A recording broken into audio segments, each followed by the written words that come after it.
Hello, how are you? Fine, how are you? It's nice to meet you. Nice to meet you too. Everything is okay? Everything is okay. Robin is joining me now. Yeah, cool. It's a summertime in South Africa. Sorry? It's a summertime in South Africa. Yeah, so it's 7 o'clock here. Yeah. And for you, is it 8 o'clock or 6 o'clock? 6 o'clock. Oh, that's nice. How are you? Nice to meet you. Nice to meet you too. Nice to meet you too. Thank you for having this talk with us. Thank you too.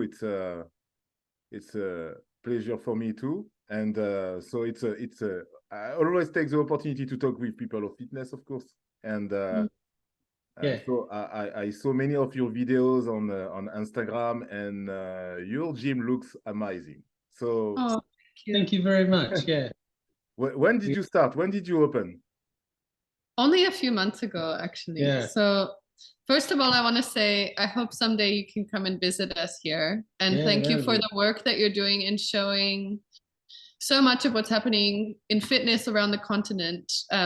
I've really learned so much from your account, and it's just really cool to see the diversity in fitness that's happening around the continent. So everything from CrossFit to weightlifting to running, like everything that you feature, it's just it's been a learning experience for me. Yeah, it was totally the purpose at the beginning, because it was maybe 3 years ago. I was because I'm living in Morocco, and I was focusing on what's happened on Morocco, and I just start to have a look on the country just next to Morocco. I start by Senegal, and after I was going up to South Africa, and myself I was very surprised, because it looked like sometimes it was like in Africa each country is working alone, and but there is beautiful thing happening from the south to the north, and so it was really the purpose, and it was really 3 beautiful years, because I meet so much people. Yeah. And I have no regret to do it, and it's just a pleasure, and try to push it again. Cool. So you asked, when did we start? Yeah. And I'll just give you a brief history without going too far into the details. As you can maybe hear, I'm not South African. I grew up in the United States. I've lived in South Africa now for 12 years. And when I first came here, I had a small baby, and I was pregnant with my second baby. I've since had 5 children, but in that time, my friends would ask me, like, please, can you lead us through a workout, and maybe the kids can come. So I just started gathering women, particularly mothers, in parks, and mostly outdoors. The kids would come. Sometimes one of us would chase after the kids, or I would coach and hold a baby on my hip. And then fast forward 12 years, and it's evolved into workouts from my garage at home. Into when I moved house, I no longer had a garage, so rented a small space in Salt River, which is nearby where our gym is now. It was a very dark and dingy motor. Yeah, it was motor garage. Yeah, it was an old workshop, car workshop that Dian managed to secure. And if I may interject, the whole thing, it started from a very small, intimate sort of gym that couldn't really take that many people into what we have now. And it was I want to say that, at least from Dian's part, it was a decision that came about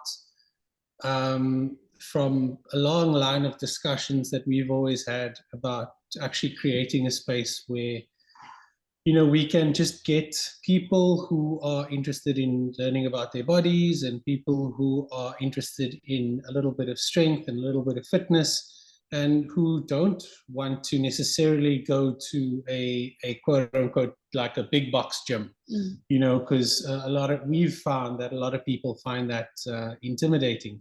So yeah, we started in a very small place in Salt River, close to the train tracks. and now we're here, close to the main road. So yeah, so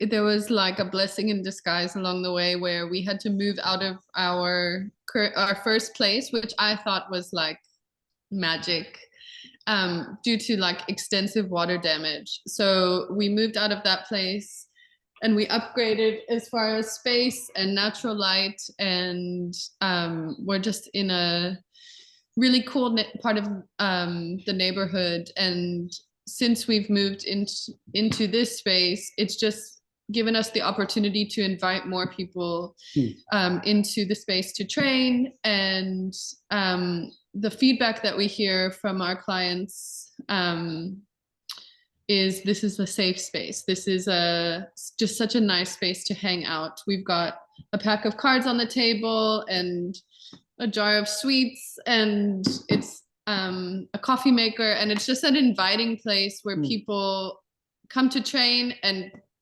get curious about the strength that they carry, and maybe people who would not necessarily even sign up for any gym, CrossFit or a Globo gym or you know, like a commercial gym, but they're coming here because they see something, like you said, on the Instagram that is intriguing. And as one of our clients put it, it's one of my favorite quotes, to become curious about their own strength. So we run as a nonprofit, and a big part of that is being in an area where we feel like fitness can be more accessible. We're not a private fitness club. We try to, as much as is possible, work on a sliding scale for people who are not well resourced enough to afford a full gym membership. So, and then we have kind of an emphasis on being trauma informed. So my background is, I started out as just a personal trainer, and then I became a CrossFit trainer. After I had COVID and a long battle with arthritis, I started weightlifting because of the slower pace of the workouts. I couldn't do the high intensity anymore. Yeah. And then most recently decided, after a long series of healing process with my own self, my own mental and physical healing, to pursue a certificate in trauma-informed weightlifting. So that's what people ask us often, like, what does that mean? And for us, I think the emphasis is just on coaching the whole person. So it's not about just reading off from the whiteboard and saying, here's what we're doing today. It's about really asking questions, being curious about the client, and inviting members into a space where we say, how did you sleep? How did you eat? What's going on in your life outside of the gym? Why are you crying? That sort of thing. It's a very interesting point, because I was listening to one podcast, was telling probably after the time the people spend in their job, after that there is maybe the family, and after that there is a gym. So we are maybe in third position on their life. So we cannot just take like as an easy job, and we don't care about the people because they spend time with us. And it's not nothing. It's a meaningful. So what you say is it's 100% true. It's very important to take care of them, to know about them. It's not only about the thing don't start at the door or not finish at the door of the gym. It's a full process, and we, as a coach, we have to be with them, because it's not an easy thing. There is so many things on the normal life to take them away from fitness, from a healthy lifestyle. So we have maybe 1 hour to spend with them, so we have to be very, very accurate and very, very good coach to make the maximum during this hour to get them on the right path. So what you say, I think exactly what I expect from a coach. It's Yeah. really cool. Yes, no, it is to build on what yourself and Diane said. It is very much about that. It's coaching the whole athlete, so to speak. Because you know in today's fitness environment, you could get a program on the internet that costs $5, $10, or whatever, or a subscription for like 6 months. You know, and you could do that in your garage. You could do that at a big box gym, and you maybe do see results after a certain amount of time. But I've found that in my experience as a coach, people really actually want to be seen. You know, it's not just about the numbers that you have on the bar, or the speed at which you finish something. It's about whether or not there's a human connection inside of the time that you are there. And I coach most of the Olympic weightlifting classes here. All of them, in fact, that you would see a lot of on Instagram. And I'm always no matter the amount of effort that I put into those classes, I'm always one to say, like, look, guys, I can write the workouts, but I'm just here to help you through this. You are the ones doing the work. You know, you are the ones that are actually showing up and being vulnerable and talking about things that you have difficulty with, and explaining to me about how you're feeling during the day. You know, and it just makes the lesson so much more effective. And one of the things that I always try and do is, and I'm sure Diane does this in her strength and conditioning classes, is when athletes do, because all of our athletes work or they go to high school, so everybody is busy. You know, I'm busy too during the day. One of the ways we always start the class is we ask people, so how would you like to be coached today? You know, like, have you had a hard day? Have you had a run-in with your boss? Are you having difficulties in other areas of your life? Then we know, look, this person cannot take a lot of aggression. They cannot take a lot of intensity. They need to be led, and they need to feel safe. Other days, people come here and they want to tear things in half. And I'm like, cool, let's go. Right? So it is very much up to the athlete, and it's the athlete is centered around what we do so much that, you know, workouts, if we're in the middle of a workout and the pace of the class, because, you know, as you have a group class, like the pace is either strong, or you can see that the intensity is waning because 1 or 2 people are having difficulty, so the aggregate intensity comes down. And then if that is happening, then we'll change.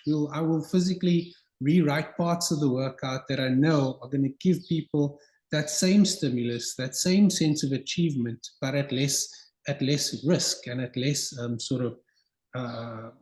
it's less intense for them mentally, but they still get the benefit of actually working out and moving barbells and moving their bodies. So yeah. Yeah, it's exactly that. And you know, there is one more thing I expect when people come on the gym after the fitness. It's because what I feel on the life, we have not this opportunity to change our behavior without being judged by somebody, or it can cost you something on your job because you want to change something. But on the gym, you have this opportunity to come in the safe space.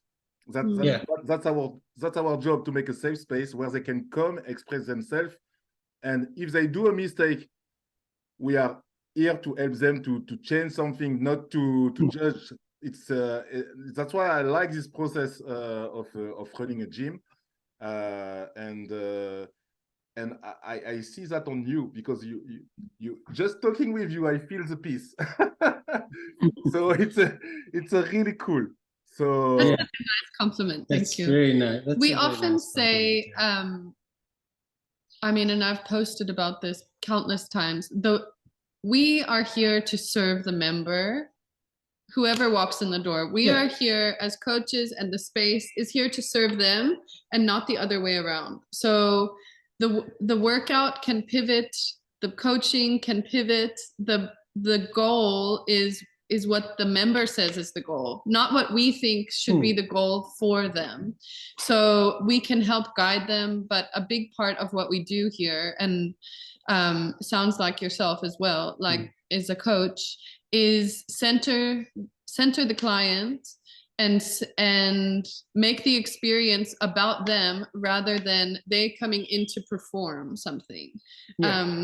And so, for instance, if someone, my favorite compliments or feedback that I hear from members is, oh, I feel so confident in my body, or I feel like I'm holding my shoulders up high. And it's those are products of building strength, holding yourself in a better posture.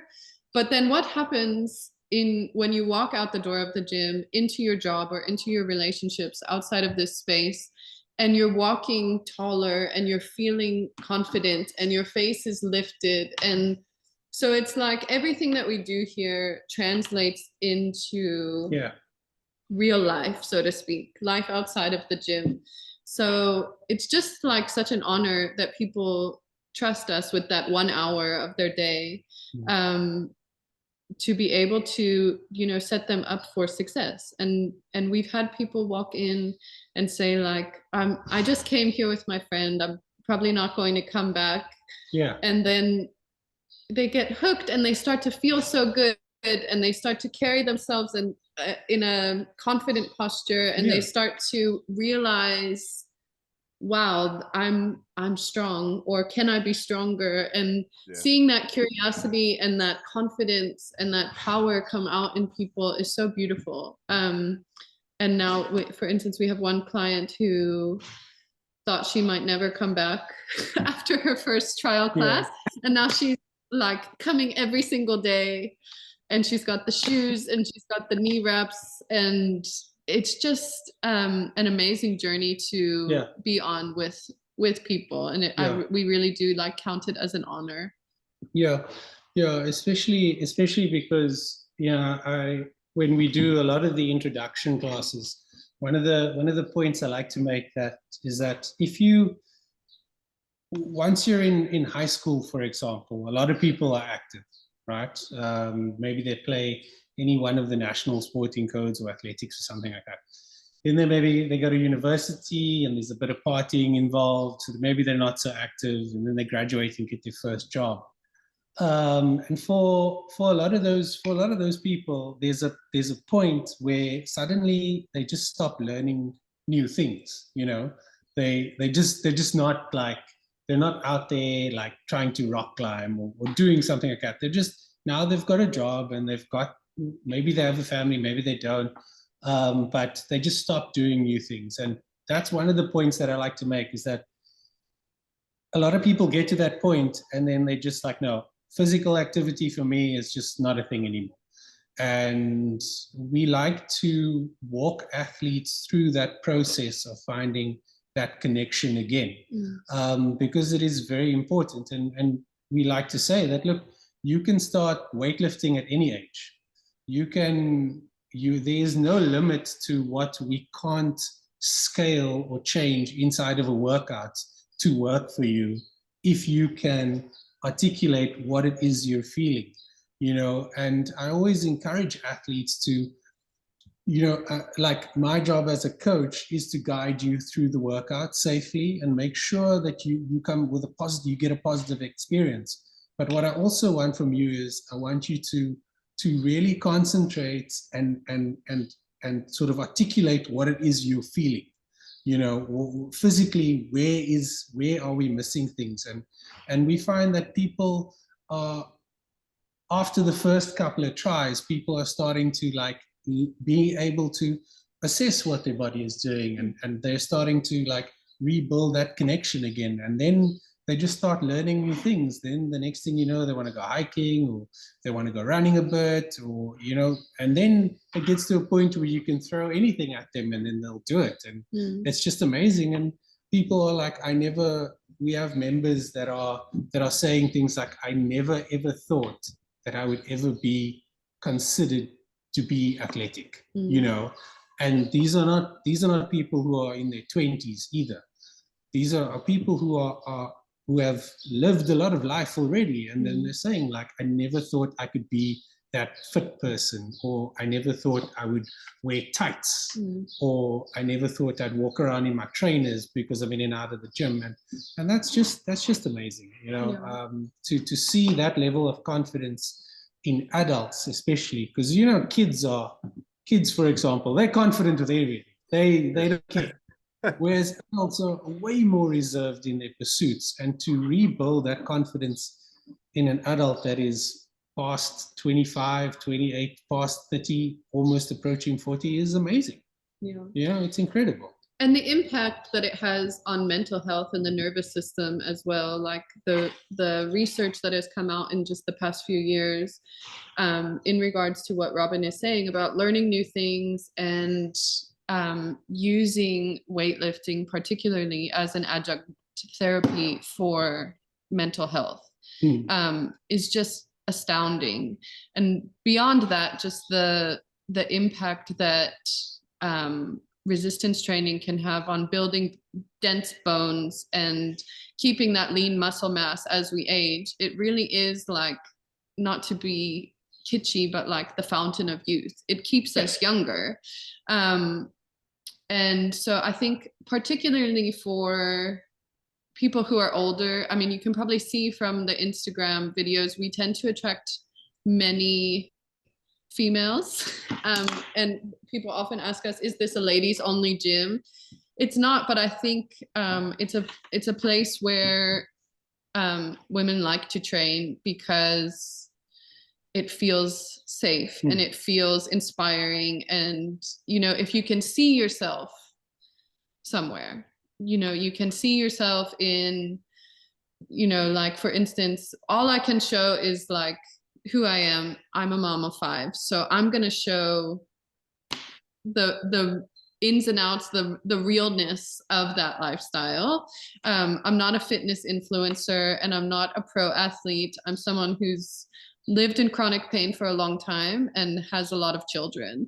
And so for me, if I can invite people who've had a similar life experience into that space, it just creates opportunity for someone else to see themselves. Oh, I never thought I could do that. Oh, but now I see myself represented in a space that I never thought I could be in. Let me try that. And again, it goes back to that, just that willingness to try something new. Yeah, that's well said. That is 100% well said. It's very rare to talk to a mother of 5 because, you know, I am a father of 5. Oh, is it? Yes. So I am not the only one to have a lot of kids, so it's nice. It's very rare. In general, I am the only one on the place saying I have 5 kids. Everybody me too.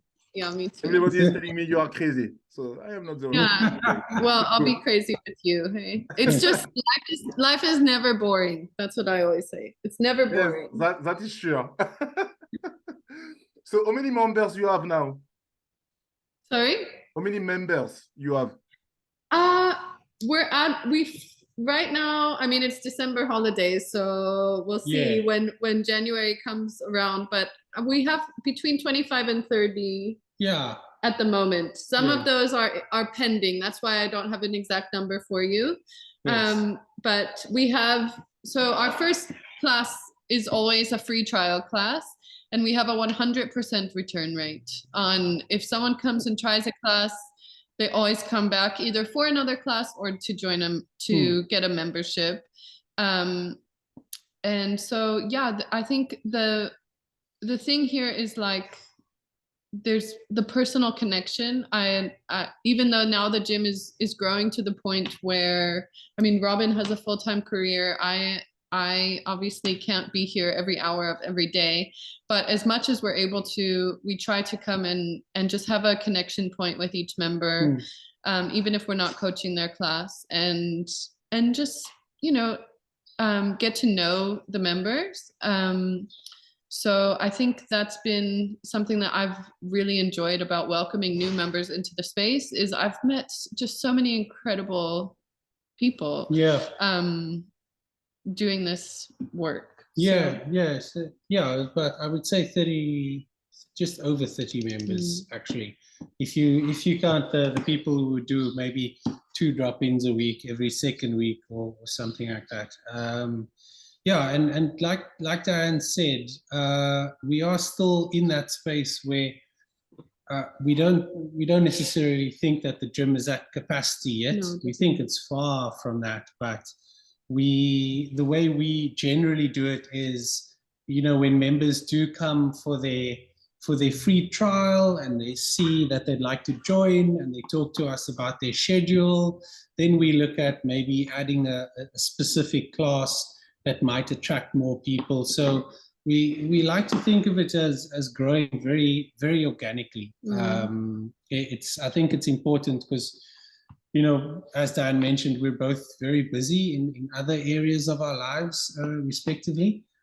So yeah, it's a very organic thing right now, where we often have sort of out of class time drop-ins and open gym time as well for people who are some of the business professionals who are maybe in and out of meetings and can't attend classes. And, you know, sometimes our weightlifting classes on a Saturday morning, instead of being 90 minutes, they go for 2 hours and 30 minutes if the people are keen and everybody's had their oats before coming in, you know. So yeah, it's a very organic thing right now, and we're growing slowly but surely. Yeah.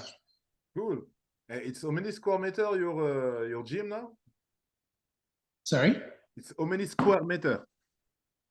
It's 260. 260? Yeah. Yeah, 260. Yeah. So it's not the biggest space. So you can see it all the way down there. We can fit about I would say 4 more weightlifting platforms in, and a fixed rig as well, which we're thinking about. But like I said, yeah, it's very much where the athletes lead it at this point. We don't want to make too many big moves and regret it. And we also, maybe I'm just speaking for myself here, but we don't pretend to be any kind of gym that we're not really. We're very clear about what it is we offer. Both Diane and myself have a history in CrossFit coaching as well. And we recognize that the people who are here want to be here. And we don't want to, I mean, there are a lot of CrossFit gyms in Cape Town right now. Yeah. And we don't necessarily see them as competition. The fitness space is big, but there are a lot of people that are left unattended who have very specific needs. 100% right. You know, because I'm living in Morocco, so it's just next to Spain. When you look for example, the CrossFit map of Spain, on the same street, you can find 5 gyms. It's a 5 gym.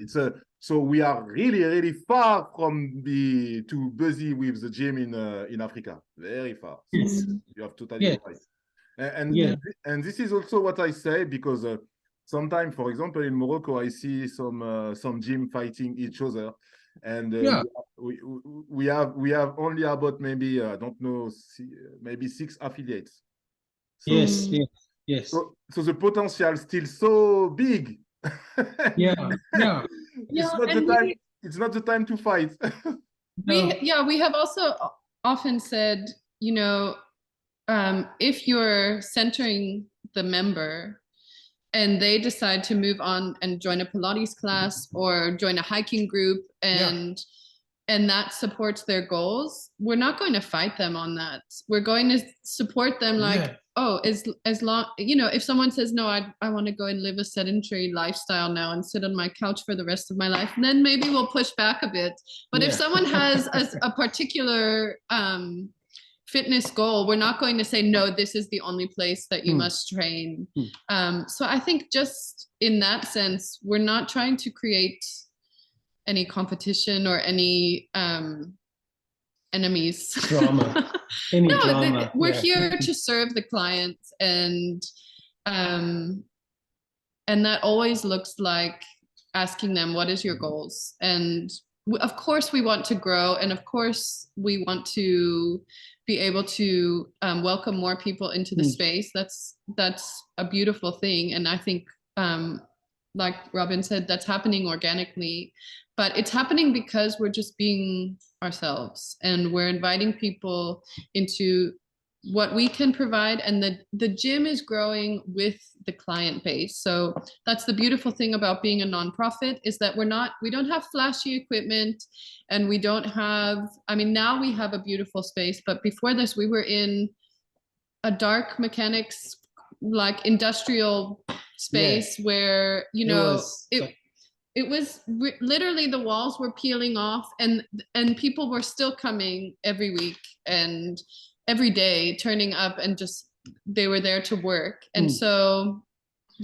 people are here for each other, and they really are living, as cheesy as it sounds, like the stronger together message.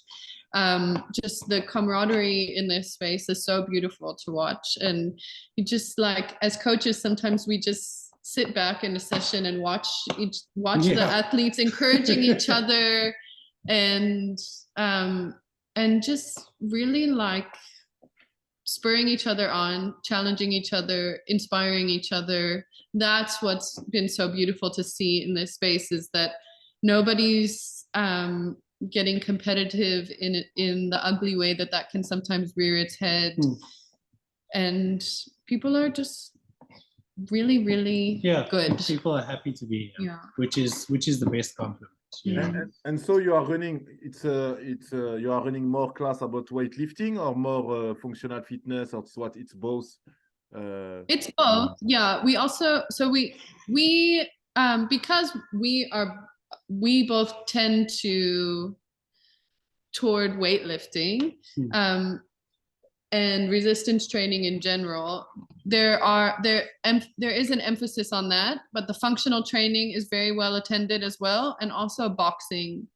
So there's kind of something for everyone, but most people who come for a boxing class end up doing weightlifting as well, and most people who come for functional training also want to do weightlifting.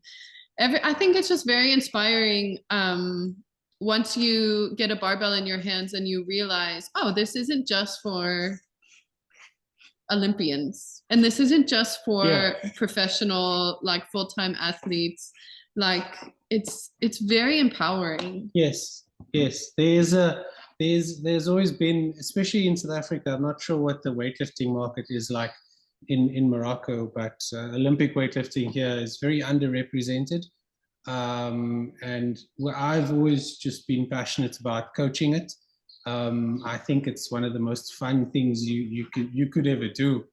And I think that's where I coach from. It's like, I'm passionate about it. So whomever I coach, whenever I coach, they are getting 120% of all the energy and effort I could possibly give, and to see, and I think it comes out in the videos, and it comes out on Instagram, and when people drop by and see a session happening, you know, it comes out, that catharsis and that joy, it comes out in people, and yeah, so we do tend to be more aligned towards that.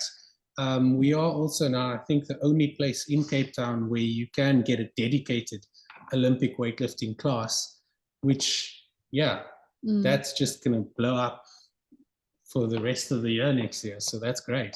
I'm very excited about that. I think because of my history with chronic pain and joint pain particularly, I really have a passion for helping people come into the functional sessions and have pain in their daily life. So with sitting, squatting, lifting, carrying, all of those functional movements, and then to coach them through it in a way that alleviates some of that pain or strengthens them to kind of carry the load correctly, is really incredible to see. Like Robin was saying earlier, like people who use those phrases like, I never imagined I'd be able to do this, or people who come in with that limiting mindset, whether they've been told it by a medical professional or just but from their own body's feedback of, oh, it's painful for me to squat, I can't squat, I could never lift a weight because it's too painful for me. And then working with them through either rehabilitation or building mobility or building strength in those positions, and then seeing people do things that are so functional that that when they're 90 years old, they're going to be able to stand up off the couch or play with their grandchildren or do simple tasks that are so that feel so impossible if you're living in that chronic pain, carrying the groceries from the car, bending or reaching to lift something up. So that's, I think, when people start to build positional strength and then they think like, oh, this feels really good. Oh, now I'm curious about what would it be like to do more of this. Then they come back for the weightlifting sessions, and then they start getting the adrenaline rush, and then it's just and then everybody's snatching, and it's so beautiful. After that you are the one to tell them, go slowly, slow down. ABC type only. Now it's time to just be cautious, just do more of what I'm kind of telling you to do. Don't just go off and so it is very much like that. Yeah, but we're playing the long game here. We want to see people moving for a long time and not just, putting their name on the whiteboard once and then walking out the door. We want to see people really living their best lives, their strongest selves, and in all the ways, in the ways that they show up physically, in their bodies, in the mind-body connection, and in the mental health space as well. And just the impact and just the mental health that happens when you build these synapses in your body, in your brain, with repetition. It's that boring thing of playing the long game, doing something over and over and over and over again. And and building on what Dian said, a good example is the whiteboard example with it's a popular thing in CrossFit. We recognize that we've had to coach whiteboard stuff as well. We don't use that system here. Each athlete gets their own little A5 book that they write their workouts down in. They write any memorable moments, any personal victories, any difficulties. And we do make a point of saying, this is your reference for yourself against yourself. It's not, we'll celebrate all your victories with you, but what you take away from the session is for you, and you can share it with whomever you want. It is not about beating the person next to you. It's about encouraging them or being a good example for them, or helping them if they're struggling, for example. So it is very much about that connection between athletes. It just makes things a lot better, really.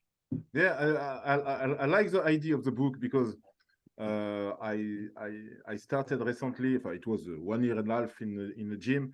I pushed for the whiteboard. Why? Because before that, nobody was taking care of the scores they was doing, so they didn't get the reference. And it's very important in our sport because you need to know where you was and where you go and what you are 1 year after. And that's why I was pushing for the whiteboard. But I think the book, yes, because maybe the whiteboard, as you say, maybe it's a thing making some intimidation. Maybe it can be. It is.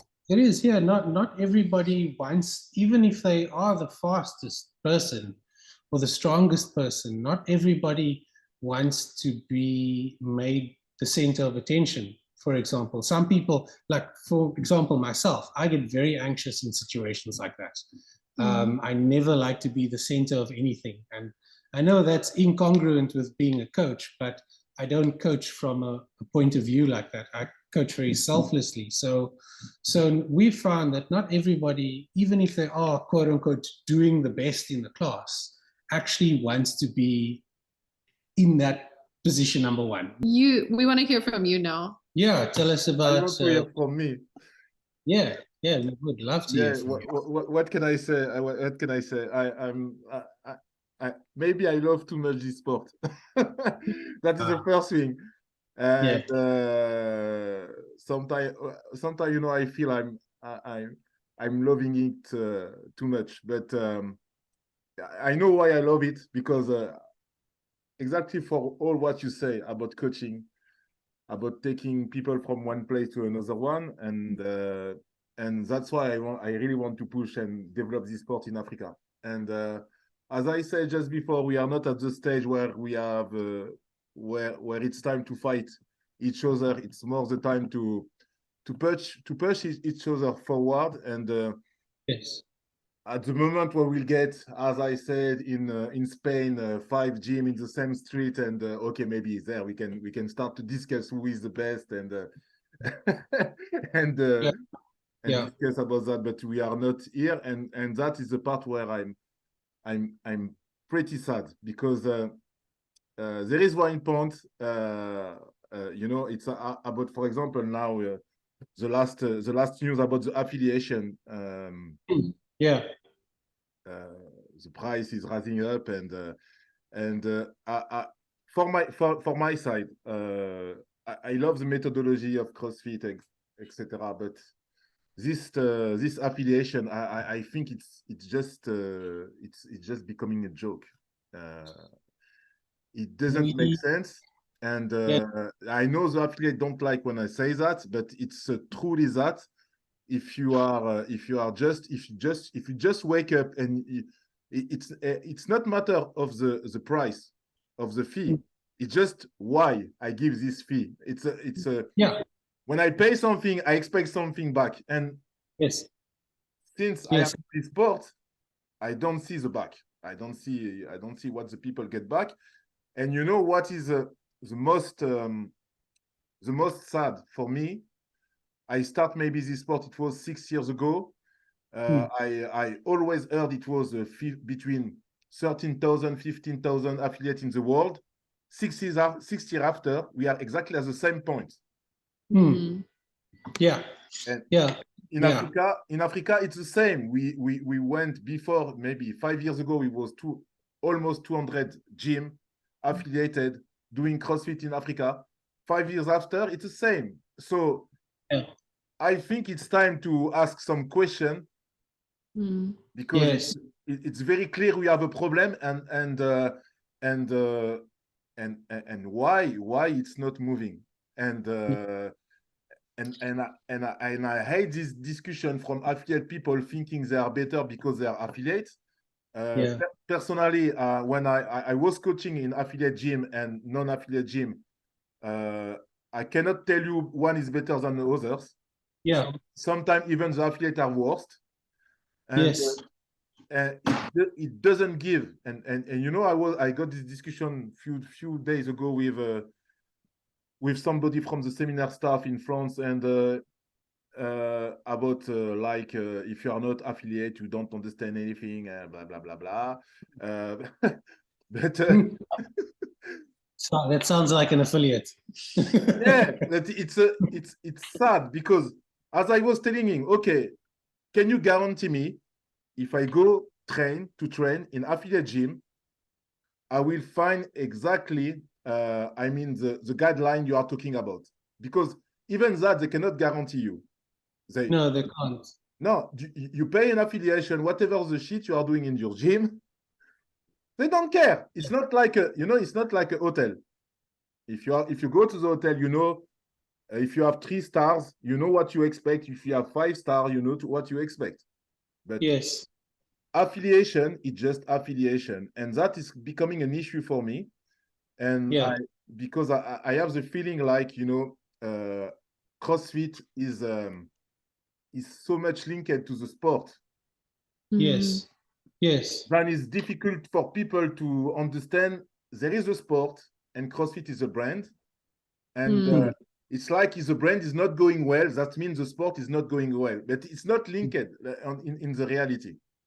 And and when I see gym like yours, when I see people like yours, we are truly loving this sport, and you want to make me believe I will not find what I need in your gym because you are not affiliate. And I think it's it's not productive at all. Mm. And this is why, this is part of thing I believe in doing Fit Like Africa. I call it Fit Like Africa, not CrossFit Like Africa. And fitness, it's for everybody. Fitness, if the coach is good, is good. If he's not affiliate, he's not affiliate, and I really don't care. Yes. And, yes. Yeah, we I mean, I agree with you. They certainly, as we've mentioned before, we have a history coaching in CrossFit affiliates. I've done so for many years.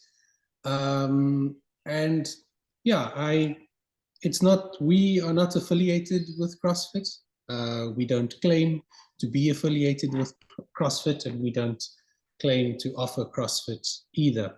We recognize that it is something that certain athletes might seek out.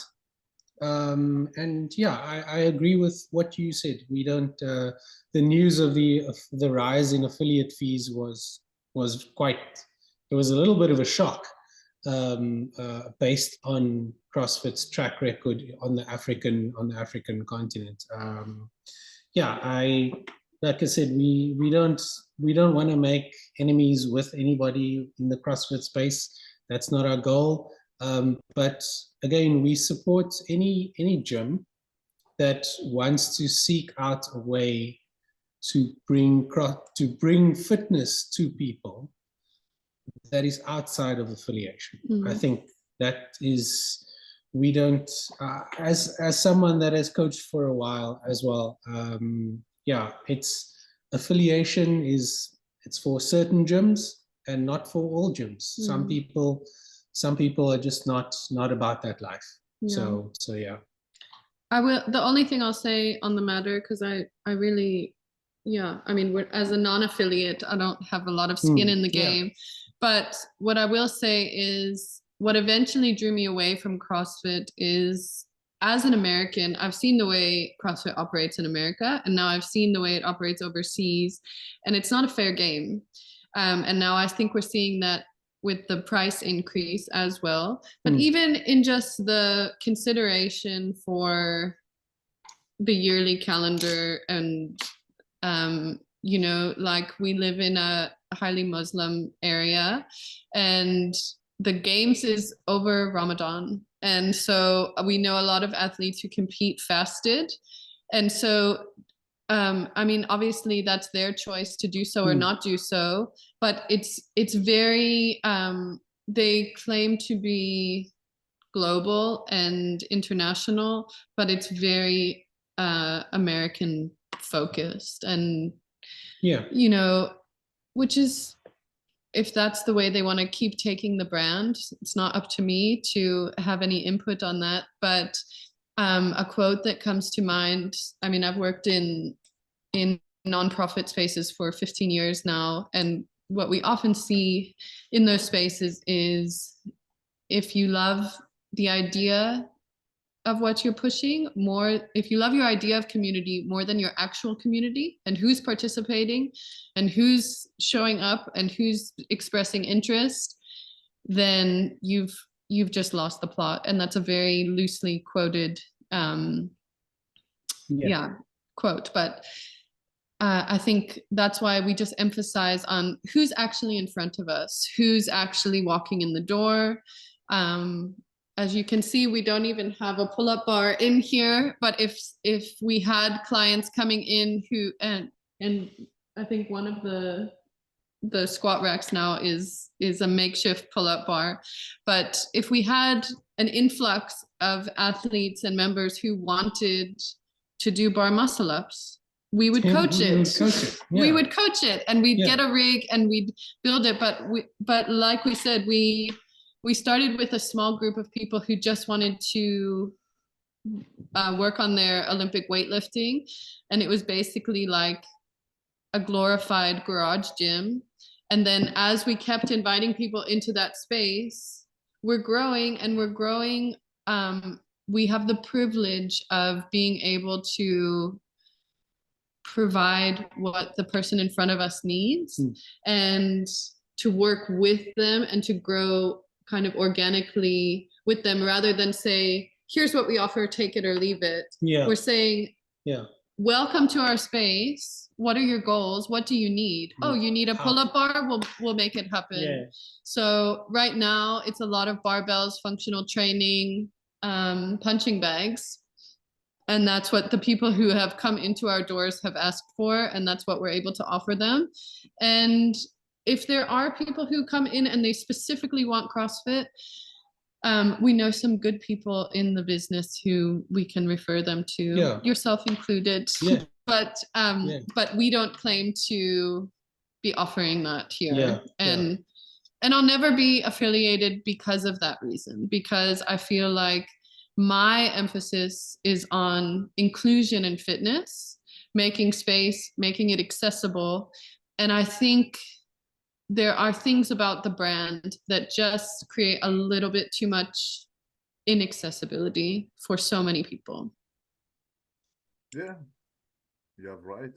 And you know, there is this point I don't understand from CrossFit, because as you said, it's very focused on USA. But now I think they already reached the peak of affiliate possible in USA. So the logic, in the logic, you say, okay, I reached the peak here. I should make more effort there because there is more opportunities there. But even that, it's I don't know. It's strange. Yes, we do. I do agree with you. I do find it's a little bit strange as well. Like I said, the affiliates down here in Cape Town are, I don't know how they compare in size to those in Morocco or those in Europe or America, but you know, maybe 50, 80 people maximum per affiliate. I don't know. Some affiliates are not even hitting that. So I just, like I said, I feel for the local CrossFit community and the community that is still loyal to the system of affiliation and licensure. And I mean, I do wish them the best, really. Yeah, of course. But I do. I'm always, for the affiliate. I'm really. If I can support them, I do it. It's not about the affiliate. It's just about CrossFit. If they make this choice, it's a choice. But I feel like for me it's a bit sad, because you see, as you said just before, the loyalty is to the client for me, not to CrossFit. It's all this energy, put it on the client. Try to spread the word. Try to spread. You imagine now, but okay, but it's not this price in Africa, but in Europe it's $4,500 a year. So can you imagine that's a lot of money. The communication you can do with this money? Yes. The equipment, anything, especially for a gym like ours, who, you know, has a very low membership price point and is trying to make it as accessible as possible to people, whether they're well resourced or not.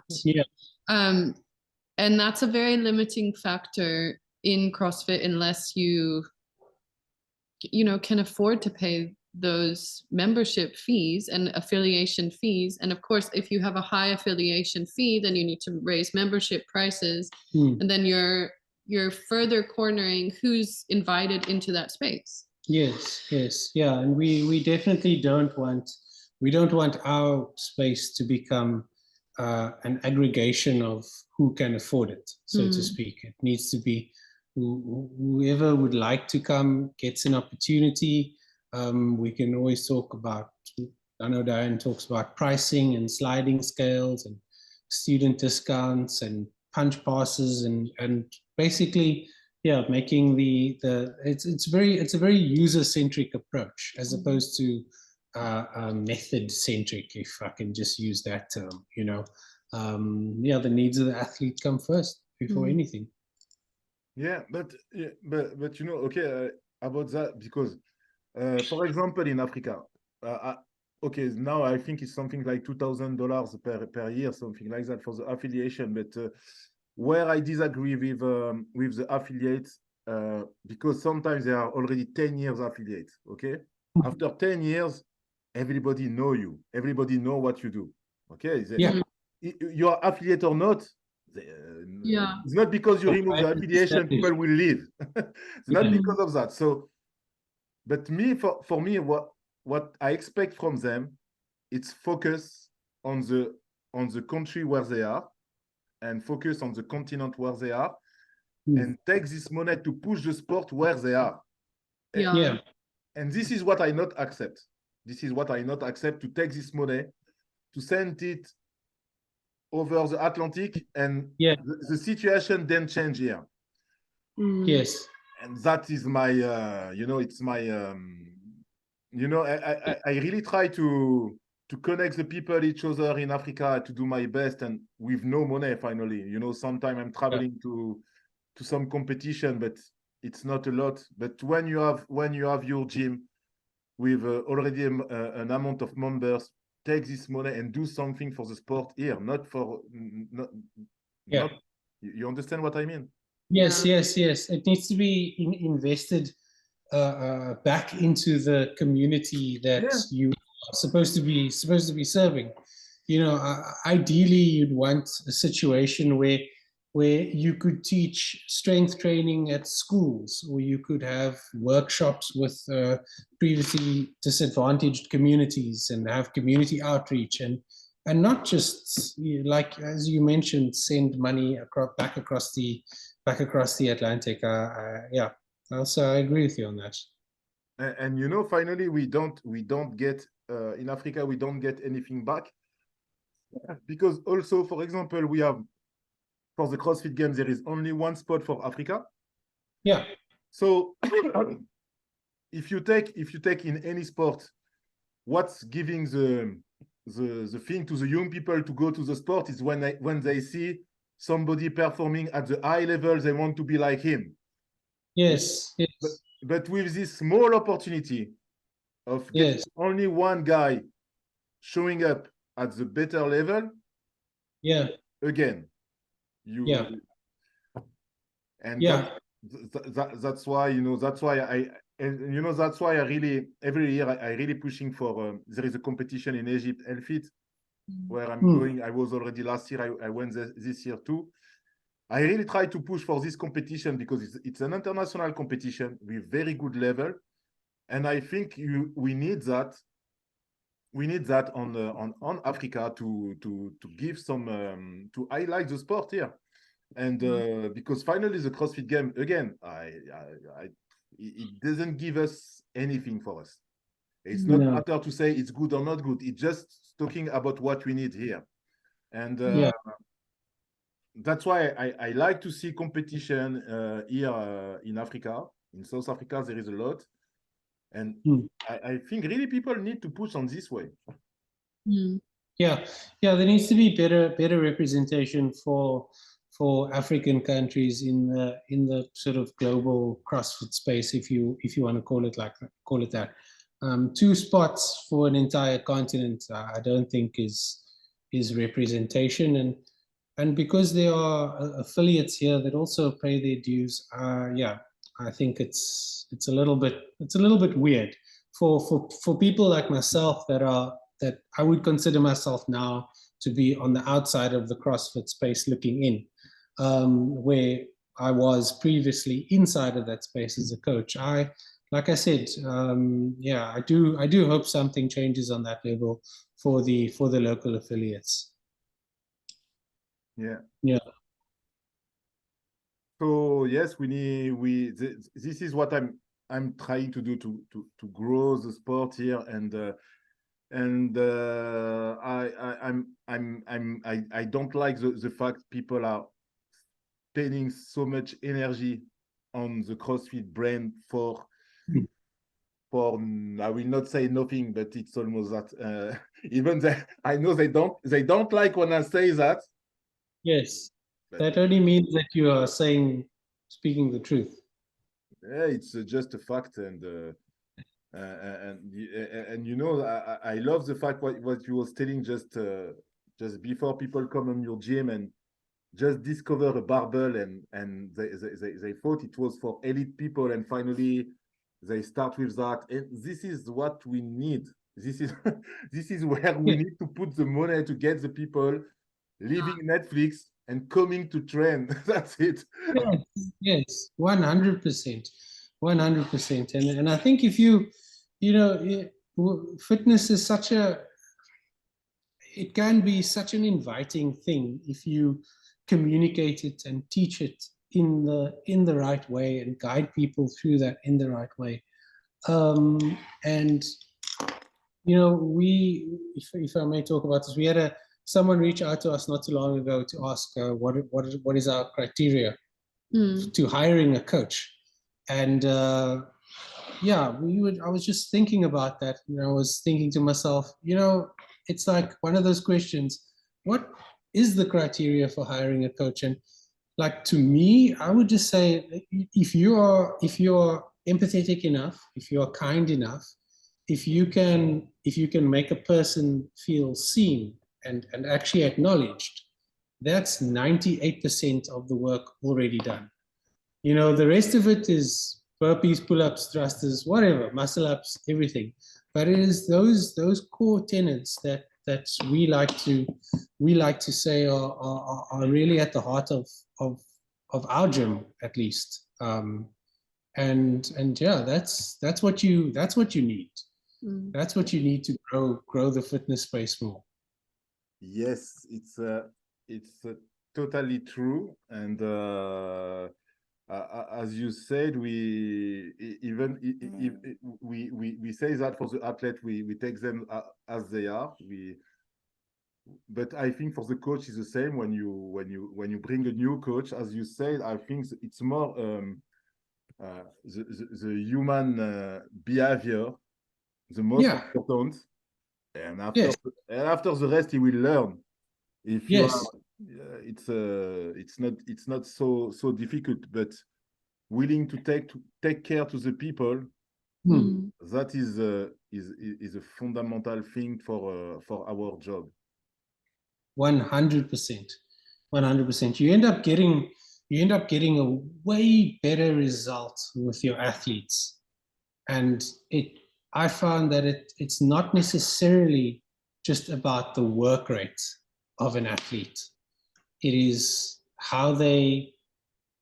whether or not they feel acknowledged. You know, that's what gets you honestly the best results.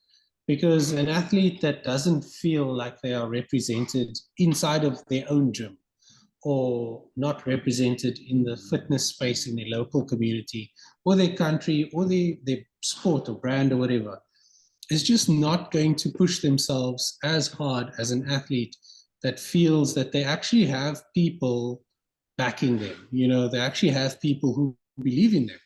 And one of the things I've said to the weightlifters here, who ask me sometimes, you know, Robin, I'm feeling good today. Do you think I can add an extra 5 kgs to my clean and jerk or whatever? And then I'll say, look, okay, I, as a coach, believe that you can 100% do that. I believe that you can do that. But it is whether or not you believe you can do that is going to make the difference. So I've already given you my stamp of approval. I've guided you. I've acknowledged you.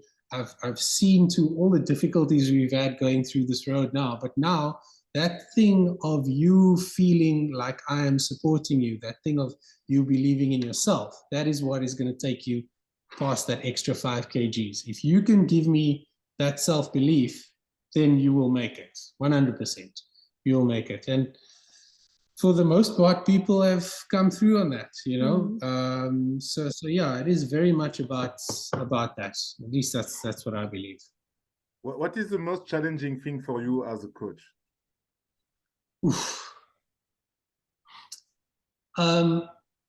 For me, the most challenging thing is, I would say, and there are a number of things that are difficult, but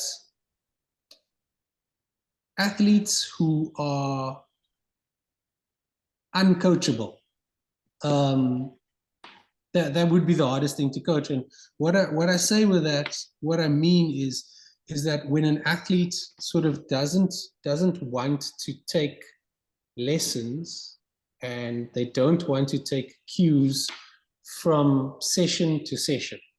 So it's kind of like doing your maths homework on Monday, but then on Wednesday you just ignore everything you did on Monday. And what I've told athletes before, it's like I'm coaching the same person on a Monday and a Wednesday, but I'm not really getting the sense that y'all doing your homework. You know, it is a give and take. It is a thing of, as hard as you are working, you have to recognize I'm working hard too. And all that I'm doing is I'm giving you the best possible chance to succeed, but you have to meet me halfway. And athletes that cannot recognize the effort of a coach, I would say that's the hardest thing to get through. So, you know, tomorrow I have a class, tomorrow evening. I will start the class with this part of this video. I will give them this video because you express it exactly as I want to say it, but with better words. So I will start the class with this video, and I will tell them, please. Yeah, I mean listen very carefully. That type of fitness does exist. It's just it happens in an aerobic class or something where someone's standing in the front where you can just completely switch your brain off and just follow the leader, so to speak. But if you really, and that's great. If that's your goal and that's what you want, that's great. But if you want to build a mind-body connection and you want to grow not just the muscles and walk out of the gym with a pump and an endorphin rush, and you want to learn a sport and you want to learn a skill, you have to tap in and you have to show up every time. Yeah. And you're always, it's you, the member, the athlete, who is going to suffer. The coach doesn't suffer if you don't do your work, except it's frustrating. Some coaches like myself, you take it personally sometimes. You know, it's like to build on what you're saying. It's that thing of the coaches. So myself, for example, full-time career as well. At work super early in the morning, leave work, come here, coach a hard barbell class, full tilt, all gas, no brakes. Everybody's working, and I think the thing for a coach is that I do want to be acknowledged. Like I do, like my effort, I'm doing it because I love it. But the athlete has to understand the value of what they are being taught. That is the thing. Anything, like we can work with anything, but it's that ability to see and appreciate the value is. Can you relate, Alex? I see you've got a big smile on your face. Oh my God. Yes, I can. Yes. You know, when you have some people after 1 year, you say exactly the same thing. You say, okay. You know, when you ask a squat below parallel and you ask the same thing to the same people for 1 year, you say maybe you don't know what is 90 degrees. I don't know what's the problem, but it's yes, I really relate. Yes. And you know, we recognize that some people maybe have not been in a sort of, they haven't done much sport. So they maybe don't know what it's like to be coached. And even that, I fully acknowledge, even that, fully acknowledge that if someone is coming here with no athletic background, I relish that. That to me is a good challenge. Like I want to get this person moving. I want to get this person experiencing like Olympic weightlifting. You know, and we find that people who have no history with sport are often the ones that are the most coachable because they listen to anything. if you don't talk, they don't move from whatever position. You know, I'm like, so yeah, it's that thing of being coachable is the most important thing. You know what I was telling last time? It was my favorite athlete. It's over 60 years old. Yeah. Because okay, the challenge may be just sitting down and get up with weight or no weight, and they are listening to you very carefully, and they try to do their best. And sometimes the young people they think they know everything because they was on Google. And so you are but I like old people. I like it. I like to coach old yes. people. Sorry, one other thing I would say. So that is the first thing that's hard to coach. The other thing that's hard to coach is when someone spends too much time on social media and they see too many things on TikTok or Instagram or whatever, and you just know that athlete has seen something and they're trying out something new. And I'm all for trying new things, but yeah, we like to emphasize that, you know, we are here to give you a very personalized service. And everybody gets one-on-one time with a coach during a weightlifting session. And so you don't need to do that. You don't need to do your own research now. If there's something we want you to see from a reputable weightlifting coach, we will send it to you. And we will tell you, this is a person that you can trust because I trust that person. So yeah, there's a lot of social media coaches and influencers and fitness professionals that are just not offering healthy or sound advice, and so I don't think anyone needs that pressure. So we just try to I'm running out of words here. It's past my bedtime now.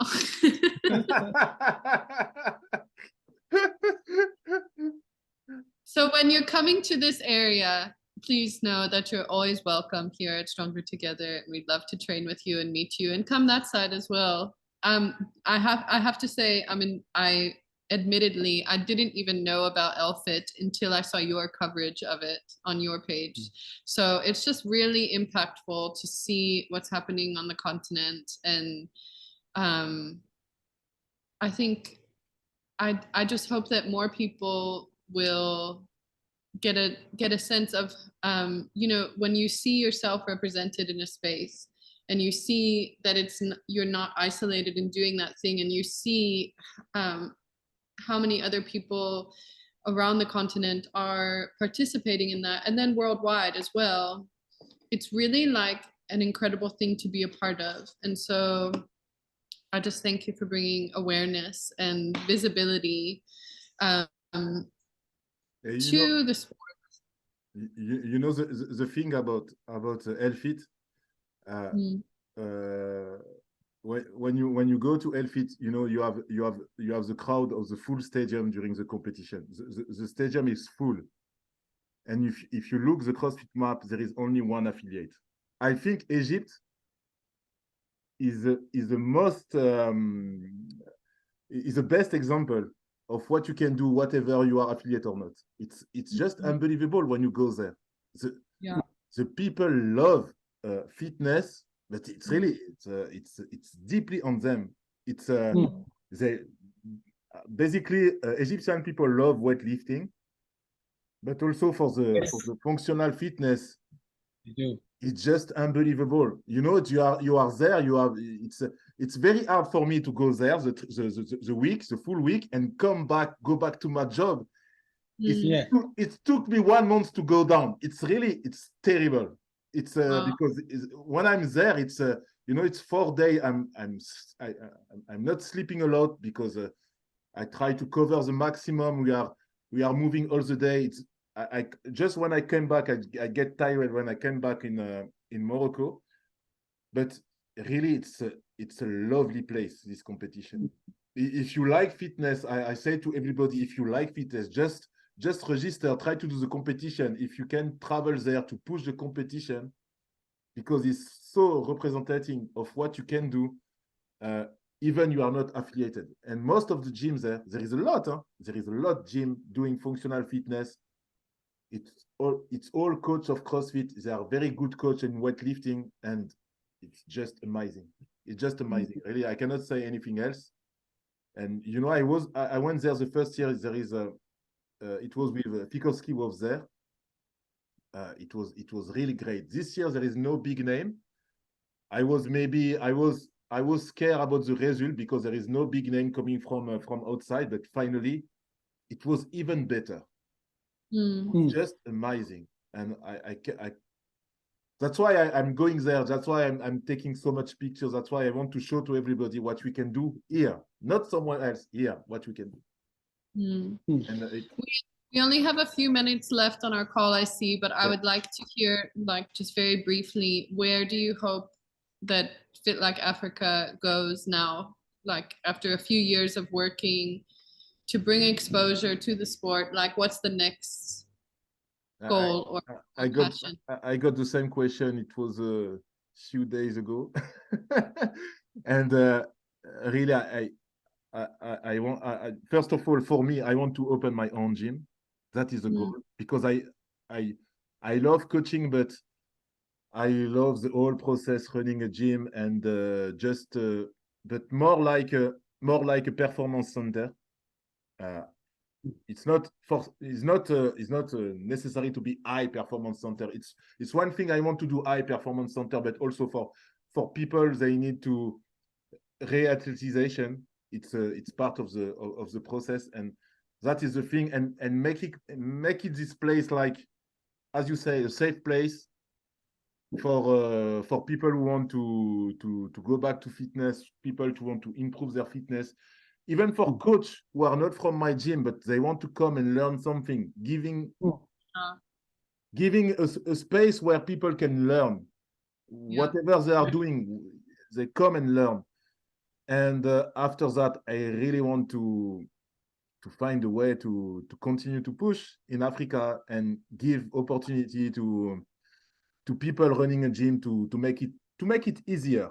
I have some idea, something I'm trying to do something, but that is the goal. Really, I love this sport, and I think we need to move faster, not slowly. We need to move faster. Yes, yeah, I think it is time for Africa to be a little bit more aggressive in the pursuit. And you know, to finish, when you look the NBA, they are coming here. They are making a league here. We know why. UFC people.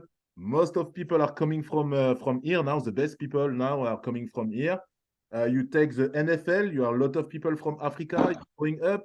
The soccer player in Europe, there is a lot from Africa. So why not in fitness? So it's just logic. We're gonna get cut off, but thank you so much for your time. It's been such a pleasure to chat with you. Yes, and I hope we can do it again soon. Yes. And both, you should make a podcast. Yes, and talk about it. Yes, you should. Fit Like Africa podcast. No, yours. Make yours. I think you can say a lot of good things. You should think about it. We will. We will. Thank you very much. It was lovely to chat to you, and I hope we get this chance again sometime. Yes. See you. Take care. Thank you. Thank you very much.